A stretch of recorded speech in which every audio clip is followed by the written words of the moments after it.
Halo teman-teman, apa kabar? Hari ini saya ingin berbagi pengalaman bagaimana saya mencari tambahan income melalui survei. Semenjak pandemi, tentu saja banyak orang yang terpaksa melakukan aktivitas secara online, dan banyak orang juga kehilangan pekerjaannya atau mereka yang berusaha mencari aktivitas di rumah secara online. Nah, salah satu hal yang saya kerjakan adalah mengerjakan survei. Saya mencari informasi bagaimana mendapatkan tambahan income. Salah satunya adalah melalui aplikasi Quora. Dari situ saya mendapatkan banyak informasi tentang beragam cara orang mendapatkan income secara online. Jika kita lihat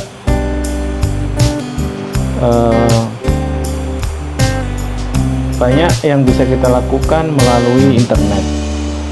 Misalnya saja membuat konten YouTube, kemudian membuat blog,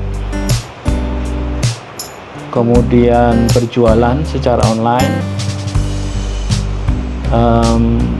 kemudian membuat proyek-proyek yang bisa dijual,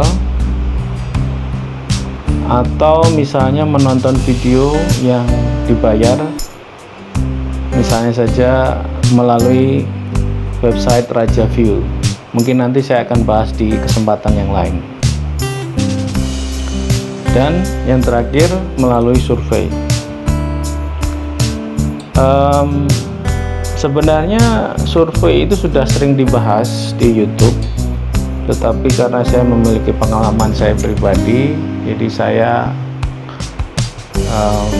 ingin membagikan pengalaman saya, sehingga nanti teman-teman mungkin bisa melakukan hal yang sama, ya minimal bisa mengurangi biaya pengeluaran lah. Oke, nah jadi yang harus kita lakukan terlebih dahulu adalah mengenal jenis-jenis survei. Saya sudah mencoba berbagai macam survei, misalnya saja Toluna, YouGov, Opinion World, Wyzen, Surveyon, dan yang lain-lain. Tetapi pada akhirnya saya hanya mengerjakan beberapa saja yang menurut saya bisa kita lakukan secara kontinu, yaitu Toluna, YouGov, Opinion World, dan Surveyon. Berdasarkan pengalaman saya, mengerjakan survei itu tidak gampang. Yang pertama adalah kita harus mendaftarkan dulu di masing-masing aplikasi itu. Kemudian setelah kita mendaftar, ada dua informasi. Yang pertama melalui email, undangan email yang masuk ke email kita. Yang kedua, kita bisa mengecek aplikasi itu setiap hari. Dan tentu saja jika kita mendapatkan poin, kita akan mendapatkan imbalan. Nah, dari sekian survei itu yang saat ini masih saya kerjakan, salah satunya adalah Toluna. Tapi nanti di sini saya akan sharing tentang Opinion World. Dan dari sekian survei ini, baru Toluna dan Opinion World yang sudah saya ambil imbalannya, sehingga saya bisa berbagi nanti bagaimana saya menggunakan itu untuk pembelanjaan saya. Oke, setelah kita mengenal jenis-jenis survei, kita juga perlu mendaftar di masing-masing survei tersebut. Pada prinsipnya pendaftaran itu menanyakan tentang identitas pribadi kita, dan sebisanya kita harus jujur, karena suatu ketika itu akan ditanya juga ketika kita melakukan survei, yaitu semacam ada scanning yang menanyakan tentang identitas kita. Jika kita mungkin memasukkannya salah, itu akan dipertimbangkan. Jadi seperti itu. Jadi informasi yang kita masukkan itu nanti akan sangat berguna sekali pada saat screening atau penyeleksian peserta survei.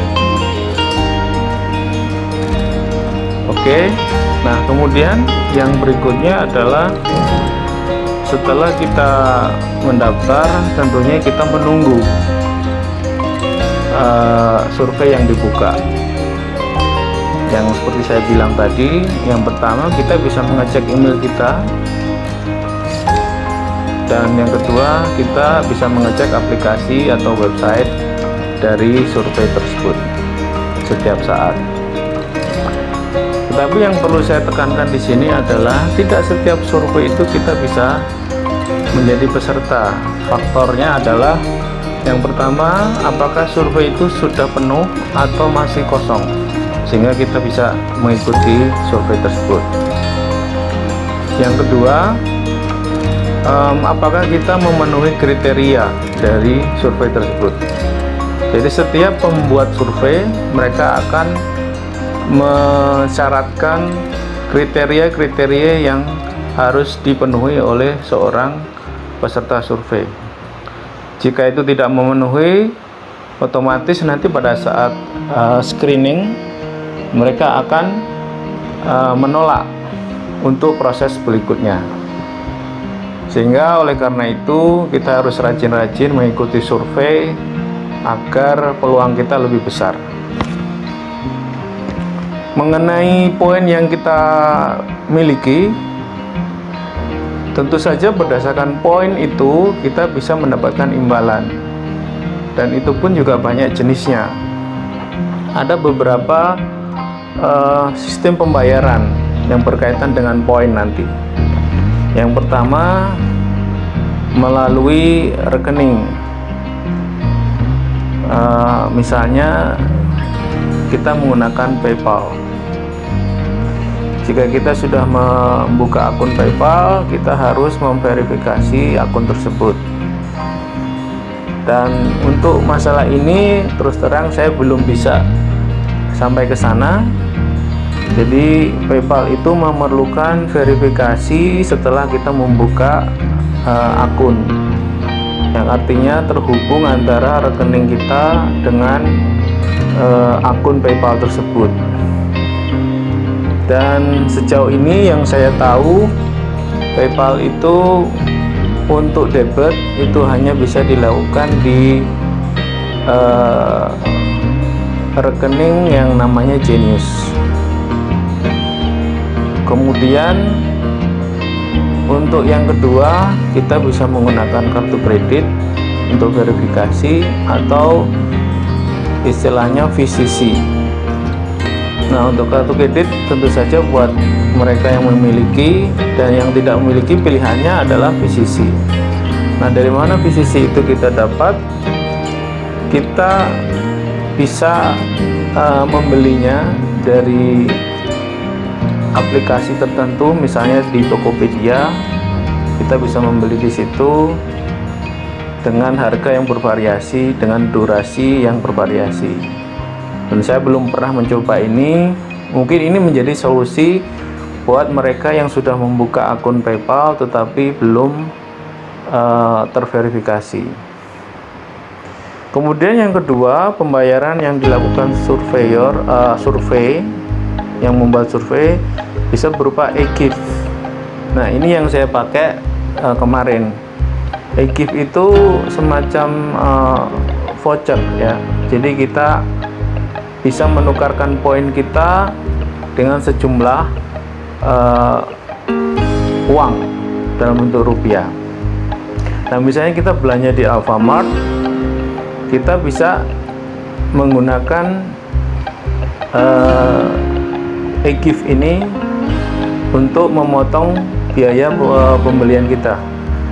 Saya sudah mencoba di 2 tempat, yaitu Alfamart dan Indomaret, dan mungkin sedikit mengalami kendala, misalnya sinyal. Jadi kita harus terhubung dengan kartu yang mencairkan itu, yang dalam hal ini namanya TADA. Jadi setelah kita mengecek email, kita bisa melihat proses transfer uang itu, kemudian nanti akan dimasukkan ke TADA, dan dari TADA nanti akan muncul semacam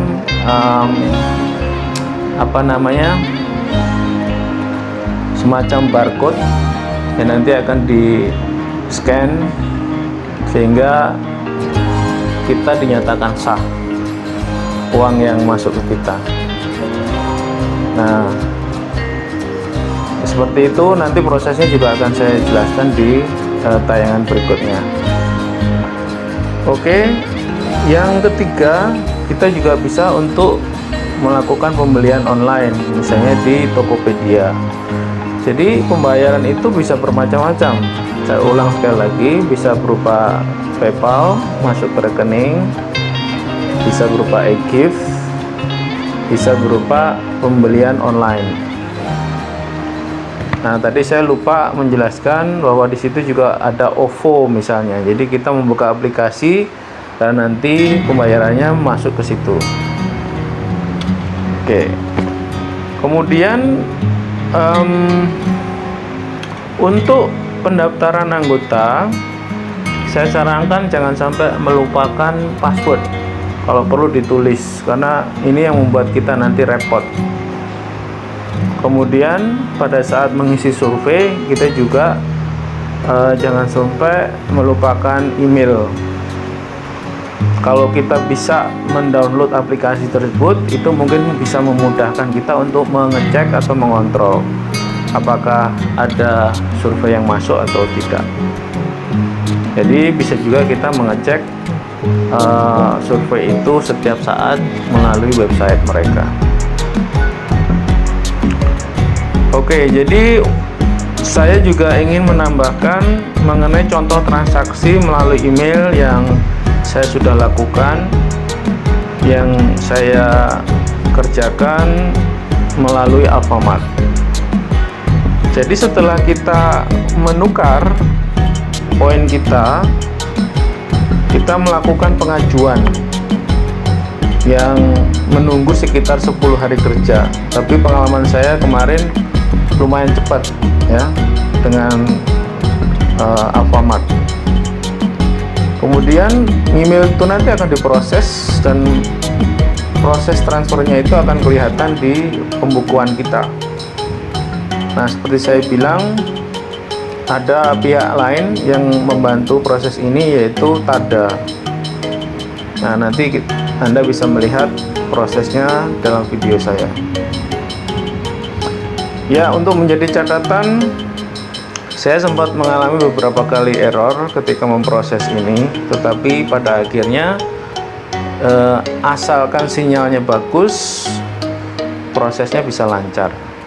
Tapi kadangkala juga di kasirnya sendiri yang mengalami masalah.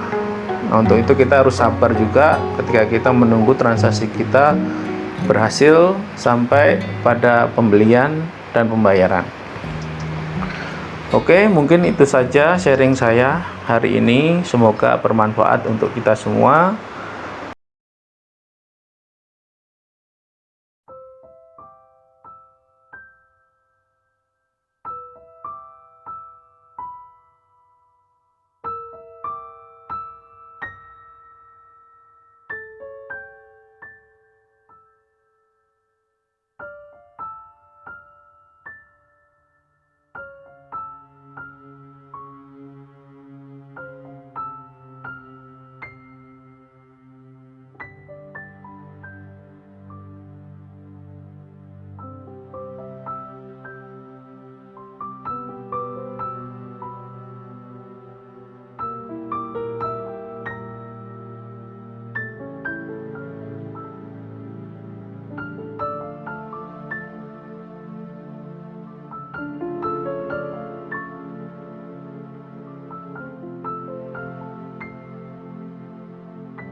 Terima kasih.